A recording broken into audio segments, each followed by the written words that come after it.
Bonjour à tous et bienvenue dans l'interview. Bonjour Loreton Collins. Bonjour. Donc chef de groupe pour le Parti Socialiste à la Chambre, également présidente de la Fédération bruxelloise du Parti Socialiste. On va passer d'une casquette à l'autre. Vous êtes aussi présidente du conseil d'administration de Visite Bruxelles, qui a tenu une conférence de presse, on en a parlé dans le journal ce matin. Est-ce qu'après l'état d'alerte, il va falloir redorer l'image de Bruxelles? Elle a été écornée, cette image de la ville? Elle a été écornée par une mauvaise communication du gouvernement et des décisions qui ont été prises sans réflexion. Mais pour le reste, permettez-moi de vous dire que Bruxelles, c'est une destination touristique extraordinaire. On ne le sait pas assez. Le tourisme à Bruxelles, c'est plus de 60 000 emplois. 8% de l'emploi total en région bruxelloise. Exactement. Ouais. C'est une économie qui se développe. Ouais. En 4 ans, on a fait exploser le nombre de nuitées à Bruxelles. Ouais, donc 7 millions de nuitées par an. L'objectif, c'est d'atteindre 10 millions en 2020. 10 millions en 2020, et j'ai dit tout à l'heure qu'on y arriverait. D'autant plus qu'on est vraiment aidé par le gouvernement de Rudy Vervoort, par le gouvernement des communautés qui viennent soutenir notamment un travail sur le secteur culturel, sur le secteur économique. Ils appuient, je prends quelques exemples si vous le voulez bien. La communauté Wallonie-Bruxelles vient de décider de nous aider à développer tout au long de l'année 2016 pour le tourisme l'année de la diversité. Mais le gouvernement de Rudy Vervoort a continué à augmenter ses investissements au niveau culturel dans les musées, qu'on pense bientôt au musée d'art contemporain, musée du Chat. Musée d'art contemporain, mais bien entendu, même s'il n'y a pas les collections du fédéral. Même s'il n'y a pas les collections du fédéral, on fera ça. Et ça participera à l'essor touristique de la ville. Ça c'est clair. Pour attirer à Bruxelles, un musée d'art contemporain est absolument nécessaire. Mais on aura le musée d'histoire européenne, le musée de la bière. Après, bref, on va travailler beaucoup sur les arts de la scène. Et donc, notre objectif de 10 millions de nuitées en 2020, je pense qu'il est vraiment réaliste. On sait que c'est une ville de city trip, essentiellement, Bruxelles, qu'on attire beaucoup la communauté homosexuelle un petit peu de toute l'Europe. Mais en revanche, sur les handicapés, les personnes à mobilité réduite, il y a des progrès à faire? Alors, d'abord, pour être clair, on a une stratégie affinitaire. Donc, on ne dit pas au monde entier, venez à Bruxelles et pour la ménagère de 50 ans, voilà ce qu'elle va trouver. Non, c'est en fonction des affinités. Pour ceux qui aiment le train, pour ceux qui aiment le développement durable avec nos parcs, nos parcours dans l'offre existante et on trouve de quoi satisfaire. Effectivement, le tourisme gay. Enfin, c'est un tourisme affinitaire qu'on va développer, par exemple, au niveau culturel avec les arts de la scène. Et pour les personnes handicapées, et alors nous avons voulu faire un effort particulier et il y a tout un programme pour l'accessibilité à tous les sites à visiter pour les personnes handicapées. Je reviens à l'actualité. Quand on a ces dernières semaines, moins 10, moins 15%, suivant les secteurs touristiques, à cause de la menace et des alertes niveau 3, niveau 4 qu'on a connues. C'est quoi la communication qu'on doit faire? Ça va être quoi le travail de Visite Bruxelles? Ça va être quel type de campagne dans les prochaines semaines ou prochains mois? Alors, d'abord, pour qui? Pour les Américains? Pour les Anglais? Pour tous nos clients potentiels et pour la Belgique. Vous savez qu'avec le lockdown, y compris des voyages scolaires d'enfants de Flandre et Wallonie ont été supprimés. Donc, on a commencé toute une campagne pour dire la vérité sur Bruxelles. Bruxelles est une capitale au moins aussi sûre que toutes les autres capitales européennes. C'est difficile de vendre cette image-là quand on a des militaires avec des fusils mitrailleurs dans les rues. Écoutez, ça remonte, ça va. La vie reprend ses droits.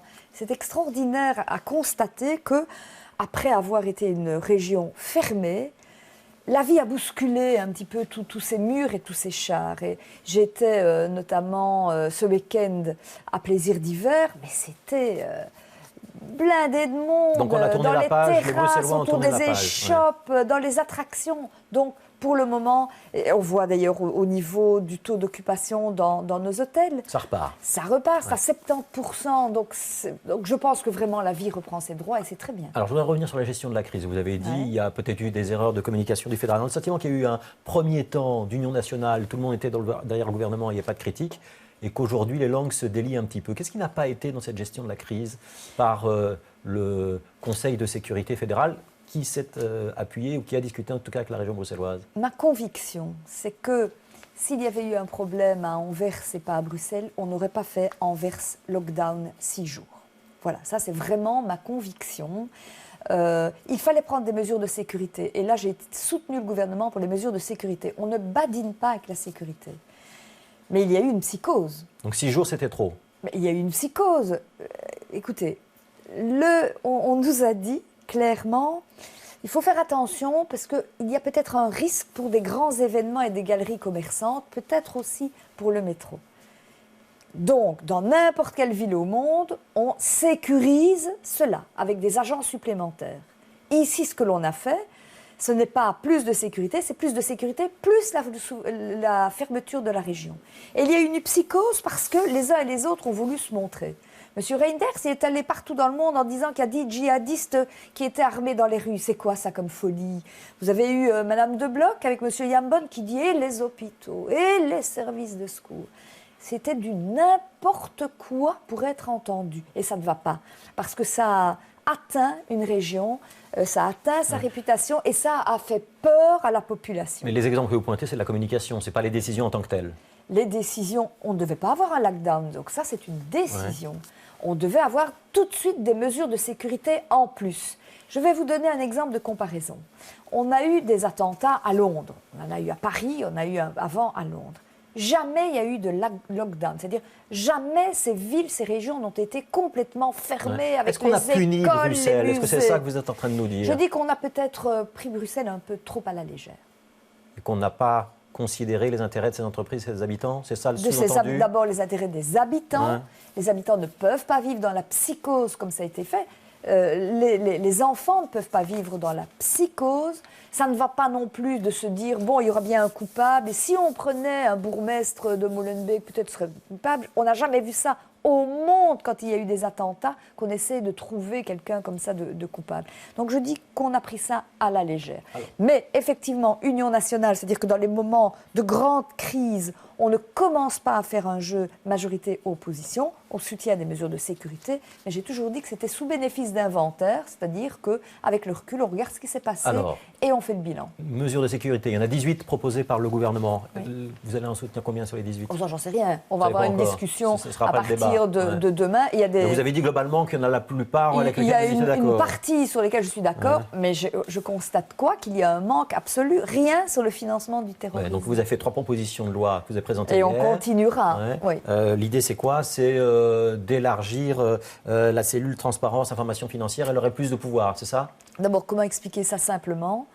3 millions de dollars par jour, c'est ce qu'a Daesh. Alors, Daesh, c'est la vente de pétrole, c'est le trafic d'antiquités, d'art, mais c'est aussi ce que l'on appelle de l'argent amené par des mulets, c'est-à-dire des personnes morales ou physiques, et les petits ruisseaux font les grandes rivières, tout cet argent-là aide pour les armes, pour les caches, donc il faut pouvoir traquer ces petits mulets en Belgique. Et donc il faut traquer les mulets en Bruxelles. Et comment on fait? Simplement, nous avons un centre qui s'occupe du blanchiment et du financement du terrorisme. Il faut lui donner des moyens supplémentaires, il faut qu'il fasse partie du renseignement, il faut qu'il puisse suivre des personnes physiques ou des ASBL, par exemple, douteuses, qui sont en lien avec le radicalisme violent. C'est ce que nous avons proposé. Et vous pensez que la majorité va suivre? Je l'espère, je plaiderai en tout cas. Alors, dans les mesures de la majorité, il y en a toute une série. Par exemple, la garde à vue qui est prolongée jusqu'à 70 heures. Par exemple, l'impossibilité de continuer à acheter des cartes prépayées de manière anonyme. Toute une série de propositions de ce genre-là. Est-ce que vous allez toutes les soutenir? Ou est-ce que vous jugez, comme certaines ONG, on a entendu la Ligue des droits de l'homme tout à l'heure, qui considèrent que ça va un petit peu trop loin en matière de sécurité et que ça rogne sur nos libertés? Mais ça dépend. Alors, je vous donne quelques exemples. 400 millions en plus pour la sécurité, nous sommes pour. Mais nous demandons que ce soit dépensé, par exemple, pour augmenter les moyens des polices locales. Tous les bourgmestres à Bruxelles le réclament à corps et à cri. En matière de terrorisme, pour aider les enquêteurs, augmenter le délai de garde à vue de 24 à 72 heures, permettre des perquisitions 24 heures sur 24. Je sais que c'est contesté par des associations droits de l'homme.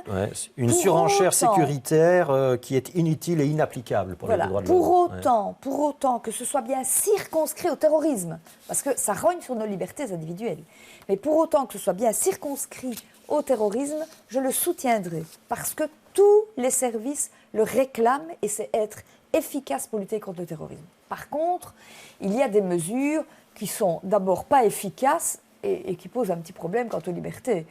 Prenez l'exemple de ces bracelets électroniques. Le gouvernement dit ce qu'on ferait bien, c'est mettre le bracelet électronique à toutes les personnes qui nous semblent dangereuses.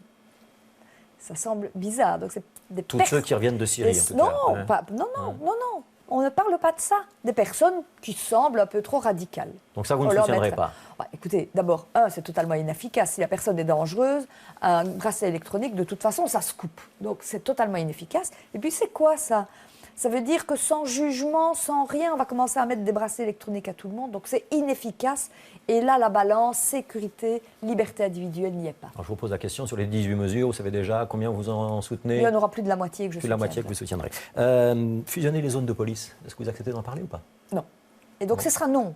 Donc, on peut continuer à nous interroger sur le sujet. Donc là, c'est la présidente de la Fédération bruxelloise du PS qui répond. Absolument. Et je l'ai dit très clairement, partout, au Parlement fédéral, dans toutes les enceintes où je suis, ils peuvent continuer à en parler. Ça, on ne peut pas les empêcher. Mais ils n'auront rien. Nous allons continuer avec nos zones de police. Sachez qu'à Paris, là où les attentats se sont produits, c'est une zone. Et ils rêvent d'avoir, comme nous, des zones beaucoup plus de proximité. Et nous, à Bruxelles, on voudrait qu'on fusionne, mais c'est quoi ça? Nos zones de police doivent collaborer, elles collaborent. S'il faut augmenter la collaboration, oui. Une fusion, c'est non. Ouais, et pourtant, tous les partis flamands le demandent, y compris le SPA, le Parti socialiste flamand. Certains francophones disent qu'il faudrait quand même ouvrir le débat. C'est non. Et donc, tous les partis flamands peuvent chanter en chœur, en faire des chansons, en faire des livres, en hein. faire des événements théâtraux. Ils peuvent faire ce qu'ils veulent, c'est non. Alors, une question sur le ministre des Finances, Johan Van Overveld. Il veut visiblement renforcer les moyens des agents du fisc pour lutter contre la fraude fiscale. Vous allez le soutenir? Oui. Et ce qui est très bizarre, c'est qu'il est venu présenter ces mesures au Parlement. L'opposition, notamment les socialistes, ont soutenu, en disant la fraude fiscale, c'est un gros problème. Donc là, le PS votera avec la NVA. Oui, mais sauf que le pauvre ministre Van Overveld, il y a eu des critiques en commission de la part du MR, du VLD et de son propre parti, la NVA. Donc on ne sait pas très bien si ces mesures vont être maintenues ou pas, mais nous sommes favorables à ces mesures. Mais donc, faire entrave au contrôle fiscal, ça pourrait devenir une infraction bien entendu, faire l'objet et donner pénal. Ça, c'est une bonne mesure. Des fonctions véritablement de police judiciaire à l'ISI, oui. Alors, il nous reste 2 minutes. Je voudrais vous interroger sur ce qui se passe en France. La percée du Front National au premier tour, c'est un échec de la gauche? C'est un échec de la démocratie. C'est un parti qui veut la guerre. Et de la gauche en particulier, avec François Hollande qui est président, Manuel Valls qui est Premier ministre. Elle était déjà là, l'extrême droite, sous la droite. Je veux dire, je pense qu'on ne doit pas simplifier le débat et dire c'est la faute d'eux. C'est la faute globalement de la démocratie. C'est un problème aussi sur l'information qui est donnée à la population. Comment peut-elle croire qu'avec le Front National, elle sera mieux protégée et elle se développera économiquement, culturellement et socialement? Donc c'est une erreur de la communication, de l'information, une erreur de la démocratie. Maintenant, je suis très fière de ce qu'a fait le PS en France suite aux résultats. À savoir dire, voilà, nous désistons là où on peut éviter, par notre désistement, que le Front National, que l'extrême droite ne soit aux commandes. Je crois que là, Sarkozy a commis une monstrueuse erreur et montre un visage qui n'est pas alléchant. Alors justement, j'ai une question d'un internaute sur cette question-là. C'est Assoldani. Peut-on espérer une alliance des gauches, y compris avec le PTB, souligne-t-il dans son tweet, s'il y avait une situation chez nous similaire à la France? Alors, il y a beaucoup de si. On n'est pas dans un système majoritaire, on a un scrutin proportionnel, donc les choses sont différentes chez nous. Mais si on était dans le même cas de figure, vous proposeriez au PTB de faire une alliance avec vous? Toute la gauche, c'est évident.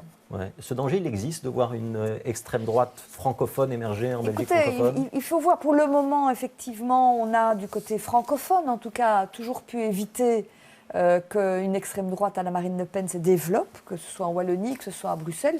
En Flandre, il y a eu quand même le Vlaams Belang qui a fortement augmenté. À un moment donné, ils ont été un groupe extrêmement important au Parlement. Ils ont véritablement diminué. Quand Fabien Minguin, il était notre invité il y a 2 jours, dit oui, mais l'extrême droite en Belgique, elle existe. Et il y a beaucoup de similitudes entre le discours du Front National français et de la NVA belge. Vous pensez qu'il va trop loin? Écoutez, soyons très très clairs, la NVA n'est pas un parti d'extrême droite, même s'il y a des positions extrêmement à droite que je combats véritablement. Mais je pense que ce n'est pas aider à l'évolution de notre démocratie que de faire des confusions entre les uns et les autres. Je n'aime pas la NVA, c'est un parti qui veut la destruction du pays, c'est un parti qui est très, très, extrêmement à droite, mais je ne dirais pas que c'est un parti d'extrême droite. Merci, Laurette Onkelings, d'avoir été l'invité de l'interview demain. C'est Stéphanie Meyer que vous retrouverez aux commandes de l'interview demain.